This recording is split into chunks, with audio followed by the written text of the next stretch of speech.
Olá pessoal, eu disse para vocês aí nos vídeos anteriores que eu ia falar sobre o terceiro mundo, né? Pessoal, essa expressão ela apareceu em 1952 por meio de um economista francês chamado Alfred Salvi. E a intenção dele era criar ali uma diferenciação dos países que não estavam incluídos nos blocos nem capitalista e nem socialista, num novo bloco. A inspiração dele era a questão do terceiro estado da época da Revolução Francesa. Para quem já viu a Revolução Francesa vai lembrar que nós tínhamos lá o primeiro estado, que era o clero, o segundo estado era a nobreza, que eram os dois estados privilegiados na sociedade francesa, que pagavam menos impostos, e por outro lado você tinha o terceiro estado, que era aquele que pagava mais impostos, né? Que era a burguesia, o povo em geral, junto com a burguesia. Então, quando ele cria essa expressão ali, terceiro mundo, ali inspirado na ideia de terceiro estado, é a ideia de mostrar que a maioria não estava nem no primeiro mundo, nem no segundo mundo. Ou seja, a maioria não estava nem no bloco dos Estados Unidos e nem no bloco da União Soviética. Então, eram os países que, em primeiro lugar, se reuniram, por exemplo, na Conferência de Bandung, que eu já tenho citado há alguns dias, de 1955, que prezava por uma autodeterminação desses povos, que eram, na sua maioria, ali, povos da África e da Ásia. Aos poucos, os países dos outros continentes foram se juntando a esse grupo, né? Quando Alfred Salvi falava sobre a questão aí dos povos do terceiro mundo, ele falava dos povos de cor, né? Ele falava da questão dos povos negros, né? As nações negras do mundo, as nações escuras, né? Esse era o termo mais utilizado, as nações escuras, que precisavam buscar o seu espaço, né? Precisavam buscar a sua afirmação. Pessoal, em busca dessa afirmação, nós tivemos algumas iniciativas no século XX, né? Então, por exemplo, nos anos 30, nós tivemos aí, mesmo antes dessa expressão estar pronta, né, do terceiro mundo, você tinha o bloco agrário, que, por exemplo, a Romênia fazia parte. Ao longo do século XX, você vai ter tentativas de iniciativa do terceiro mundo de criar algumas situações que eram mais favoráveis, por exemplo, quando eles criaram um UNCTAD, né, que era a associação vinculada à ONU para o desenvolvimento e o comércio, ligado aos países que eram considerados subdesenvolvidos, né? Então, foram iniciativas desse tipo que nós tivemos. Essa iniciativa da UNCTAD foi de 1964, mas nunca foi assim uma iniciativa muito respeitada pelas potências mais poderosas, né? Por exemplo, pelos Estados Unidos, que ia acabar vinculando a questão aí do desenvolvimento desses países de terceiro mundo, mas a iniciativas tomadas pelas próprias instituições criadas no pós-guerra, como o Banco Mundial, o FMI.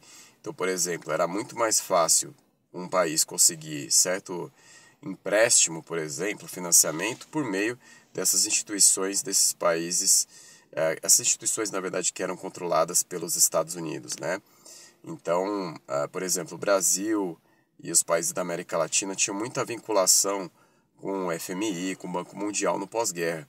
Então, o UNCTAD, né, que era essa conferência da ONU para o desenvolvimento e comércio ligado mais aos países de terceiro mundo, nunca foi muito para frente, né? Então, eles acabaram sendo sempre ali jogados para essas instituições aí que os Estados Unidos mantinham, como o Banco Mundial e o FMI. Bom, pessoal, então, com o tempo, essa expressão terceiro mundo acabou deixando de ser utilizada porque ela foi sendo substituída mais por expressões como países em desenvolvimento, por exemplo, né? Países subdesenvolvidos, países em desenvolvimento, e no caso os países que eram de primeiro mundo, nos Estados Unidos, França, abandonaram essa expressão primeiro mundo e passaram a utilizar países desenvolvidos. Então, principalmente aí dos anos 90 em diante. Bom, e aí também os países de segundo mundo, que eram os países do bloco ali alinhado com a União Soviética, acabaram sendo incluídos nos países em desenvolvimento. A própria Rússia, né, é considerado um país em desenvolvimento. E alguns, né, que, por exemplo, nós temos ali no leste europeu, eles transitam entre o terceiro mundo e o segundo mundo. Então, pessoal, essa é a lógica aí. Como eu tinha falado para vocês, estou falando desse vídeo aqui nesse tema, né, falando desse tema aqui nesse vídeo, porque eu já tinha mencionado há 2 vídeos atrás que eu abordaria. Eu acho que é um tema importante porque hoje existe, por exemplo, a questão do Sul Global, né, que gerou muita repercussão devido a uma fala da Dilma recentemente, que as pessoas não compreenderam, quando ela colocou a União dos Países do Sul Global, sendo que a China está no hemisfério norte. Só que as pessoas, em geral, não têm informação de que a China pertence sim ao Sul Global, porque o Sul Global inclui países em desenvolvimento e subdesenvolvidos, ou seja, são a maioria do mundo, né? Então, são os países que antigamente eram incluídos na categoria do terceiro mundo e hoje estão incluídos nessa categoria, essa nova categoria aí, que é chamada Sul Global. Então, por exemplo, a Austrália. A Austrália está no hemisfério sul, mas ela não pertence ao Sul Global. Nem a Nova Zelândia. A Nova Zelândia também está no hemisfério sul, ela também não pertence ao Sul Global. Ela pertence ao Norte Global, assim como a Austrália. Então, porque são países que alcançaram o patamar de primeiro mundo.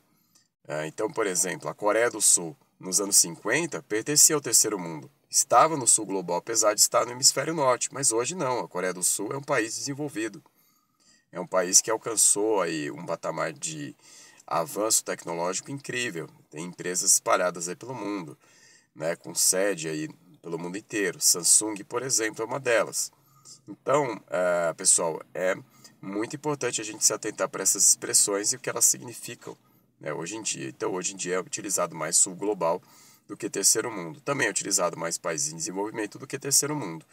Mas, vamos dizer assim, terceiro mundo foi o pontapé inicial aí da iniciativa desses países de tentar se afirmar. Era isso, pessoal.